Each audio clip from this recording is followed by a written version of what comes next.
Halo semua, perkenalkan kami dari kelompok 4 akan menjelaskan mengenai manajemen piutang.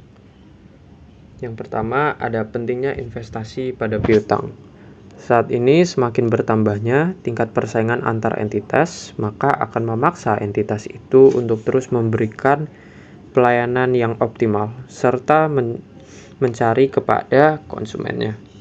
Pembayaran secara tunai yang ditawarkan oleh entitas menjadi suatu hal yang sangat tidak mungkin terjadi, karena saat ini pesaing akan terus-menerus memberikan kemudahan dari segi pembayaran, sehingga pembayaran secara kredit menjadi suatu kebutuhan bagi entitas guna meningkatkan kapasitas penjualan entitas. Dengan adanya penjualan secara kredit, inilah maka akan menimbulkan piutang dagang, serta dengan timbulnya piutang dagang ini, maka entitas harus menyisihkan sejumlah uang yang akan diinvestasikan ke dalam bentuk piutang tersebut. Prinsip pemberian kredit. Saat ini ada 4. Yang pertama ada prinsip karakter. Prinsip ini merupakan data mengenai kepribadian dari calon konsumen seperti kebiasaan, sifat, cara hidup, gaya hidup, hobi, dan latar belakang dan trade checking. Kedua ada capacity.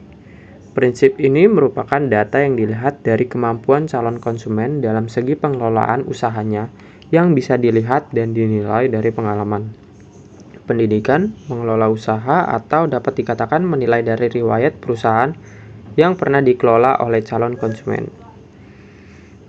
Yang ketiga ada prinsip kapital.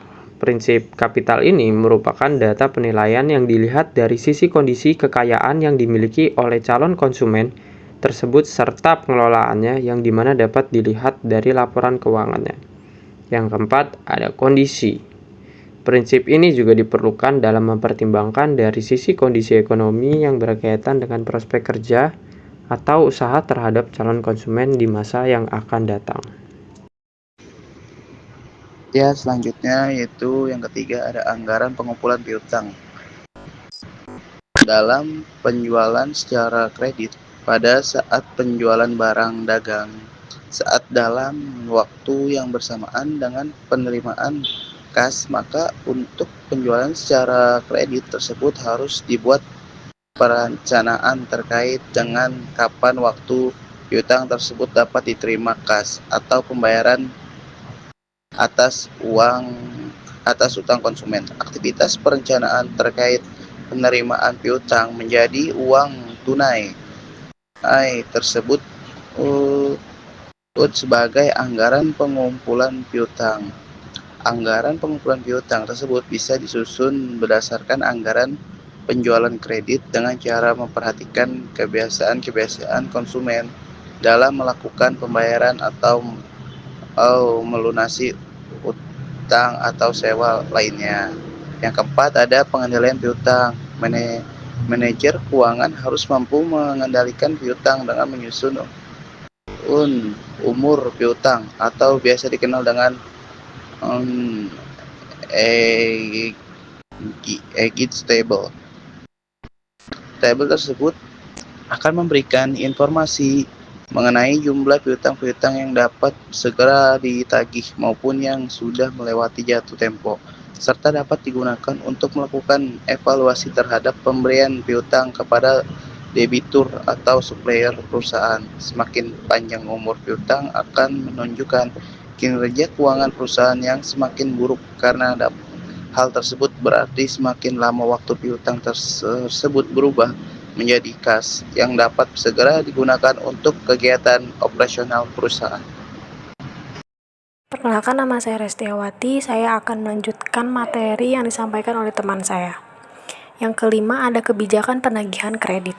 Di sini ada 2 kebijakan penagihan kredit. Yang pertama, average collection period. yang merupakan rata-rata jumlah hari penjualan secara kredit yang masih outstanding atau belum dibayarkan. Komponen dalam average collection period yaitu waktu yang dibutuhkan sejak terjadinya penjualan hingga dengan pembayaran serta waktu untuk memproses dan menerima pembayaran dari supplier. Dengan mengetahui nilai ACP, masalah-masalah yang terjadi dalam pengendalian piutang. Jika perusahaan memiliki jangka waktu kredit selama 30 hari, maka manajemen memiliki harapan ACP-nya adalah sama dengan 30 hari setelah dikurangi dengan waktu penerimaan, pemprosesan, dan pencairan. Yang kedua ada aging of account receivable, merupakan sebuah teknik pemantauan kredit dengan menggunakan jadwal yang menunjukkan persentase dengan total sisa piutang yang masih belum dibayar untuk periode waktu tertentu. Teknik ini bertujuan untuk dapat mengetahui masalah-masalah dalam piutang dengan tepat. Misalnya, perusahaan memiliki jatuh tempo 30 hari dengan ACP 50 hari setelah dikurangi penerimaan, pemprosesan, dan pencairan piutang. Berarti ACP perusahaan tersebut terlalu tua. Bila mayoritas dari account adalah berumur 2 bulan, maka ini merupakan masalah bagi perusahaan. Oleh karenanya, perusahaan perlu mereview kembali operasi account receivable-nya. Ada yang keenam, ada perputaran piutang atau receivable turnover. Di sini ada contoh kasusnya, yaitu PT AA memiliki catatan penjualan pada tahun 2018 senilai Rp350 dan tahun 2019 senilai Rp225. Piutang awal tahun 2018 adalah sebesar Rp60.000 dan saldo akhir piutang Rp80.000, sedangkan pada tahun 2019 memiliki saldo awal dan saldo akhir masing-masing sebesar Rp100 dan Rp50. Perputaran piutang dan rata-rata pengumpulan piutang disajikan dalam tabel berikut ini. Keterangannya, penjualan bersih tahun 2018 Rp350, di tahun 2019 Rp225. Saldo awal piutang tahun 2018 Rp60, di tahun 2019 Rp100. Saldo akhir piutang tahun 2018 Rp80, tahun 2019 Rp56. Rata-rata piutang average receivable tahun 2018 Rp70, tahun 2019 adalah Rp75. Perputaran piutangnya itu tahun 2018 5 kali, tahun 2019 itu 3 kali. Rata-rata pengumpulan piutangnya tahun 2018 72 hari, tahun 2019 yang 120 hari. Di sini ada jawabannya yang hitung rata-rata piutang 2018 itu Rp60 ditambah Rp80.000 dibagi 2 jadi Rp70.